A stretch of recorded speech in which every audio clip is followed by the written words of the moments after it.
সড়কে ভোগান্তির আরেক নাম বাস। রাজধানী জুড়ে বাসগুলোর মধ্যে যেন চলছে নিয়ম ভাঙার প্রতিযোগিতা। স্টপেজ ছাড়াই যত্রতত্র যাত্রী ওঠানামা, দীর্ঘক্ষণ একই জায়গায় বসে থাকা সহ নানা ভোগান্তি নিয়মিতই সঙ্গী যাত্রীদের।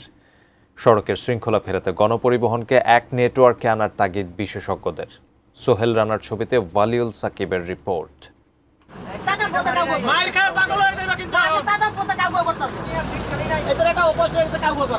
রাজধানীতে বাস যাত্রার এমন চিত্র প্রতিদিনের। যাত্রীর অপেক্ষায় দীর্ঘ সময় বাস থামিয়ে রাখায় ড্রাইভার যাত্রী বাকবিতণ্ডা হচ্ছে অহরহ। নির্ধারিত থামানোর জায়গা ছাড়াও যেখানে সেখানেই থামছে বাস। পাশাপাশি কয়েকটি বাস থামিয়ে আটকে দেয়া হচ্ছে সড়কের অর্ধেকের বেশি জায়গা। যাত্রীদের সঙ্গে সড়কে চলাচলকারী অন্য যানের এমন ভোগান্তি দেখার যেন কেউ নেই। মোড়েও থামাই রাখছে, একটু সামনে আগে যেই সার্জন দাবরতে একটু সামনে আগে আবার থামায়। এই দেখেন রাস্তার সামনে ফাঁকা, গাড়িটা দাঁড়ায় করেছে এমন জায়গায়, পিছনে লাইন ধরে যাবে একটু পরেই।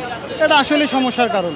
এসি কেনার কথা ভাবছেন? ভিসা দিচ্ছে যে কোনো এসিতে 15% নিশ্চিত ছাড়। এছাড়াও থাকছে মানি ব্যাক গ্যারান্টি নিশ্চয়তা। একদিকে ফুটপাত টঙের দখলে, অন্যদিকে বাস থামার কারণে সমস্যায় পড়তে হচ্ছে পথচারীদের। হুট করে বাস থামানোয় ঘটছে দুর্ঘটনাও। তবে সব এলাকায় নির্ধারিত বাস থামার জায়গা না থাকার কথাও জানান কেউ কেউ। যেখানে যাত্রী পায় সেই জায়গায় থামায় দেয়, এটা তো অনেক, এই জন্য অনেক অ্যাক্সিডেন্টও হয়। প্রতিদিনই সমস্যা হচ্ছে, টাইম টু টাইম বাস পাচ্ছি না, বাস আসলেও শরীরের উপর উঠাই দিচ্ছে, এর জন্য অনেক সমস্যা হচ্ছে। আমাদের একটা মেইনলি স্টপেজ তৈরি করতে হবে, যে এখানে নির্দিষ্ট স্থানে 10 সেকেন্ড অথবা 20 থেকে 30 সেকেন্ড বাস দাঁড়াতে পারবে, তারপরে বাস দাঁড়াতে পারবে না।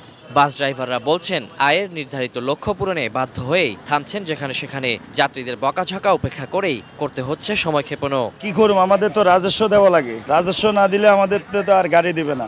গাড়ি পুরো রাস্তা আমাদের হেলে হয়েছে, দাম যাত্রী ছিল মোটামুটি অন্তত খালি হয়েছে, ভাড়ামকে নামছে সড়কে শৃঙ্খলা ফেরাতে সবার আগে গণপরিবহনকে নিয়মে আনতে হবে বলে মনে করেন বিশেষজ্ঞরা। এক্ষেত্রে সব রুটের বাস এক নেটওয়ার্কে আনলেই কমবে ভোগান্তি। গণপরিবহন হবে বাস রুট ফ্র্যাঞ্চাইজের আওতায়। এক করিডোরে একটা কোম্পানির বাস চলবে, যে চালাবে সে বেতনভুক্ত হবে।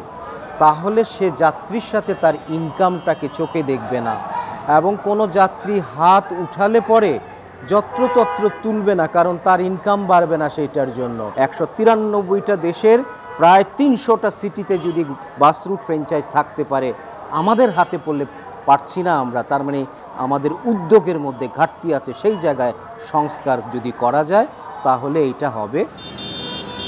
Waliul Sakib, ATN news, Dhaka.